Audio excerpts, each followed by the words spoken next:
All right, let's talk about North Korea right now. It remains defiant, insisting it will not abandon its nuclear ambitions and will continue to prepare for what it calls preemptive attacks with nuclear force. This comes amid efforts that Russia and China are supplying the rogue regime with oil in violation of UN sanctions. Here with me now, Jonathan Wachtel, former Director of Communications and spokesperson at the United States mission to the United Nations. So here we are. On the beginning of 2018, and we still have, not only is it in our rearview mirror, but it's in our forward view, North Korea, Kim Jong-un, continuing to have that penchant for developing a nuclear armament to counter anything that the United States can do to stop them. What do we do?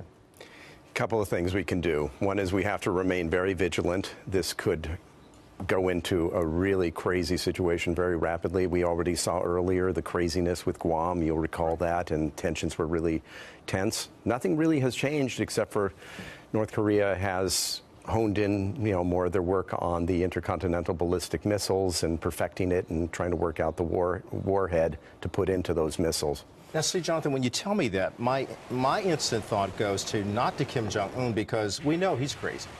I hate to say that, but pretty much, and that's a terrible thing to say, but the world usually views him as being crazy. But then there's Russia and there's China not doing what they need to do in terms of their due diligence to make sure that North Korea is contained and that it doesn't get too squirrely on us to the point that we can't pull it back and keep something from happening in terms of provocation to an all-out war, which would be disastrous, of course.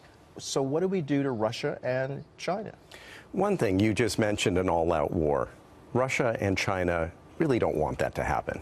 That would be. But if they keep pushing the envelope. That understood, but they really don't want that to happen. That is why we've seen some coming around in terms of Beijing and Moscow, because they don't like to have a super heavily armed atomic power in North Korea right next to them. I mean, yes, they have a history of supporting North Korea militarily, economically.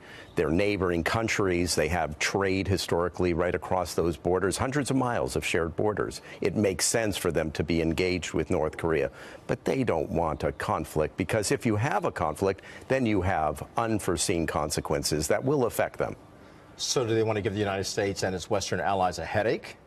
They certainly are enjoying giving us a headache, no question in that regard, and they've enjoyed that for decades. It's been quite helpful for them to have the United States be a boogeyman in North Korea and to have this adjutant, irritant for the United States. It's a costly irritant as well. We have troops stationed in the demilitarized zone in Korea, and we have to remain vigilant because it really is an unpredictable regime in North Korea, and it's scary because they are a nuclear power.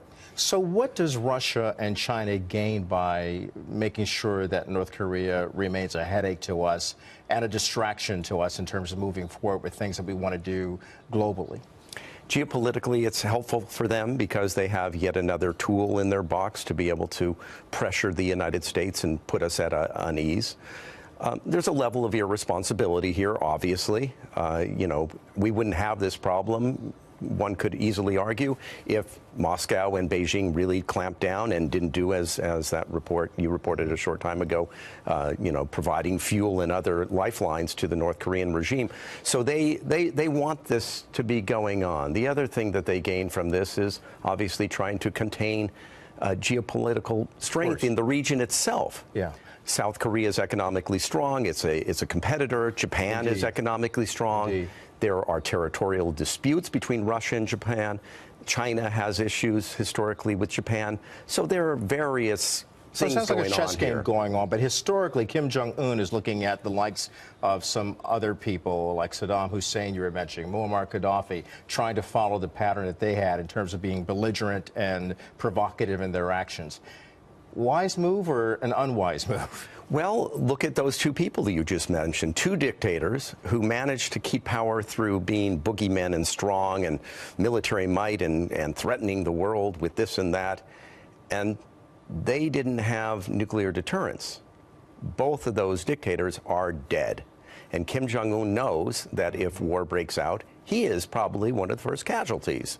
So having a nuclear deterrent is something that he understands in his calculus, trying to survive, trying to allow all his guys surrounding him and women surrounding him, the government there, to survive.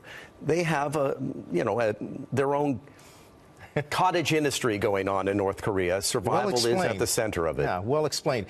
Look, I got to go. That was supposed to be the last answer, but I got to ask you real quickly about Iran. Is the president doing the right thing to challenge Iran on these demonstrations that are taking place? To a degree.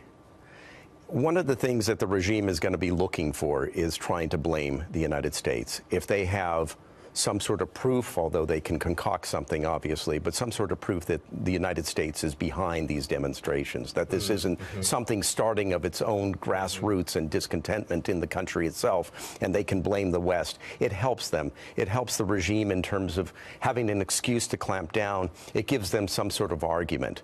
So, nice, subtle reminders about the need for democratic reform in the country is important, but showing some sort of sign that the United States is going to immediately intervene will actually help the regime. So we have to be measured. Okay, thanks. Jonathan Wachtell, always good to have you. Pleasure. All right.